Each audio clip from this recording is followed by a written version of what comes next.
শহরের বৌমা গ্রামে এসে গোবর শুকায়, তারপর সেটা দিয়ে রান্না করি। কষ্ট হলেও ধৈর্য ধরতে পারি। একা হাতে সবার জন্য রান্না করছিলাম। মাটির চুলার রান্না খেয়ে সবার লোভ লেগে গেছে, তাই সবার আবদার আজকে আবারও আমাকে মুরগি রান্না করতে হবে। আর আমি হলাম জমিদার বাড়ির বউ, তাই সব দিকে খেয়াল রাখার পরে রান্না করতে আসবো। মানে হলো আশেপাশে যা কিছু দেখা যাচ্ছে সব আমার শ্বশুরের, যেমন এই খামারগুলো, পুকুরগুলো, টোটো করে সেগুলো একটু ঘুরে ঘুরে দেখবো, তারপরে রান্নাঘরে যাব। গ্রামের মজা একদমই অন্যরকম। সকালে ঘুম থেকে উঠে যখন বাইরে বের হই তখন ভীষণ ভালো লাগে। আশেপাশে পুকুর, গাছ, মানুষের কাজকর্ম সবকিছুই দেখতে পাই। আমি নিজেই গ্রামের একটা মেয়ে, তাই আমার গ্রাম ভীষণ পছন্দ।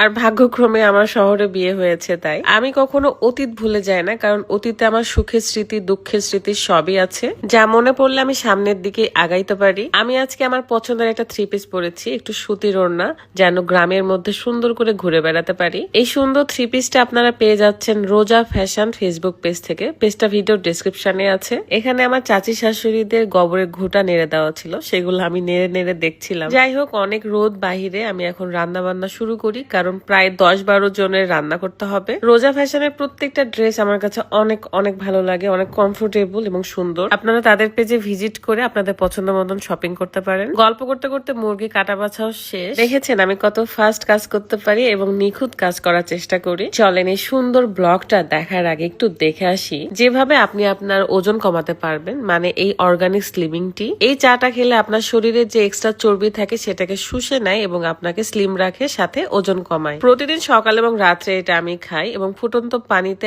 1 চামচের মতো স্লিমিং টি দিয়ে 3-4 মিনিট ফুটিয়ে নিলেই হয়ে যায়। ইউনিক কালেকশন ফেসবুক পেজ থেকে আপনারা এই অর্গানিক স্লিমিং টিটা পেয়ে যাচ্ছেন। পেজটা ভিডিও ডেসক্রিপশনে দেওয়া আছে। যাদের থাইরয়েড, ডায়াবেটিস আছে তারাও খেতে পারবেন। মিষ্টি এবং চিনি জাতীয় খাবার থেকে দূরে থাকবেন, তাহলে 100% ফলাফল পাবেন। দেরি না করে এখন ইউনিক কালেকশন ফেসবুক পেজ থেকে অর্ডার করে ফেলুন। আর হ্যাঁ, লক্ষ্য রাখবেন আমার ভিডিও ডেসক্রিপশনে যে ইউনিক কালেকশনের পেজ মেনশন থাকবে সেটাই অরিজিনাল। আমি একা হাতে অনেক তাড়াহুড়ো করছিলাম দেখে আমার ছোট ভাই সোহাগ এসে আমাকে হেল্প করছিল।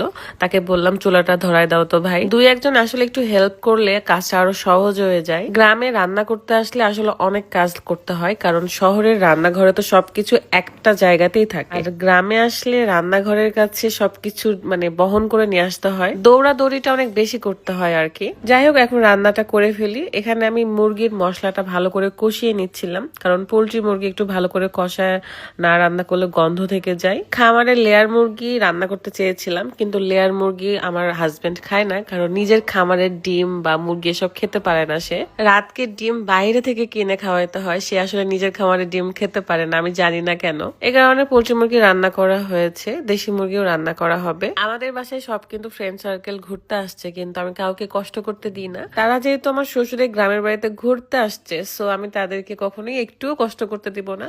তারা এনজয় করুক, ঘুরে বেড়াচ্ছে, ঘুরুক, পুকুরে পুকুরে মাছ মেরে বেড়াচ্ছে। সো ওদের এনজয় করা দেখে আমার অনেক ভালো লাগছে।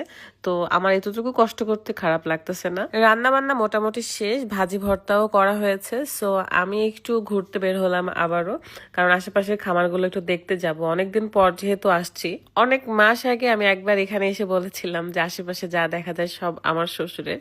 জিনিসটা অনেক ভাইরাল হয়েছিল। যাই হোক, সবকিছুর জন্য আলহামদুলিল্লাহ, আল্লাহ ভালো রাখছে। আপনারাও ভালো থাকবেন, দোয়া করবেন। আল্লাহ হাফেজ।